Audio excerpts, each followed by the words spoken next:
If you're watching this video and you already own a home with your VA loan, I need you to pay attention because I'm going to share with you some key insights you're going to need for when you use it again. What's going on, motivators? My name is Justin Chermak. I'm your VA loan advisor. And all I do is teach you all about using your VA loan. So before we go any further, make sure you hit the like, comment, and subscribe button. So this way you can stay up to date on all the most accurate info. So let's jump right into it. If you currently own a home using your VA loan, I need you to pay attention to this video because I'm going to reveal to you the exact thing you're going to need to do if you're going to use it again. Now, plot twist, you can use your VA loan an infinite number of times. And actually, you can have two VA loans at the same time. So if you didn't know either of those two things, I just kind of blew your mind. But if you did know those things and you are a smart, savvy real estate investor, or think you're going to be, I need you to pay attention to this one key factor right here. So the one key factor is do not, I repeat, do not write off all your expenses. Check it out. When you're using your VA loan, right, if you decided to rent out that property and say you move somewhere else, or maybe you already have two VA loans, well, do not write off all of your expenses. Here's why. Now, lenders, when we're going to approve you for a mortgage, we're not just going to look at the mortgage amount that you pay versus the rental amount that you're getting on your lease, okay? We're going to look at a much different picture. We're going to look at something called your Schedule E of your tax returns. That's your Schedule E of your personal tax returns, otherwise known as your 1040s. That's going to be where most of your rental income is listed. Now, unless you own it under an LLC or some other way, it's going to be listed on a separate return, but it's all the same thing here.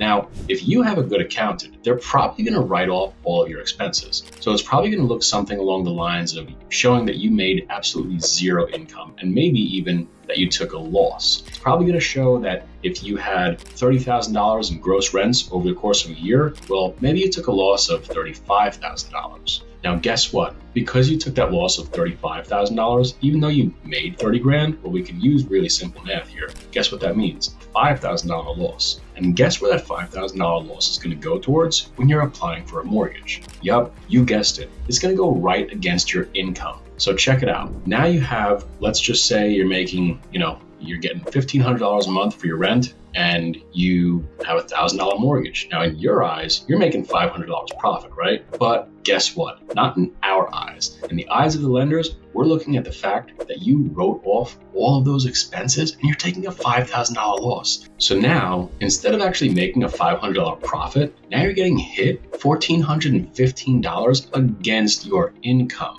And guess what? This trips so many of us up because we are only concerned with the fact that we're trying to get that big old tax return at the end of the day. So we're out there more concerned with the McDonald's cheeseburger of that instant gratification, getting that nice tax return at the beginning of the year. But we're not thinking about the fact that we want to go to Prime Steakhouse later in the night. We want to go out and we want to use our VA loan again. Or maybe we've exhausted our VA loan. We want to go and use an FHA loan, or we want to use a conventional loan. But guess what? Because you wrote off everything, well, now you're going to have a significant issue qualifying. Now, I run into this so often, and actually I just ran into it with a client that I just got off the phone with, and this was the second time I ran into it this week. So this is why I'm making this video, because you need to know all of your options, because the lens that a CPA or an accountant looks through is not the same lens that myself as a loan advisor is going to look through. I'm going to look through a more total picture scenario, and I'm going to look at everything. So your CPA is probably doing a great job and looking after your best interest and writing off all your income so you get that gigantic tax return at the beginning of the year because you're really happy with them. But they're not considering the fact that maybe you want to buy another multifam, or maybe you want to buy another single family home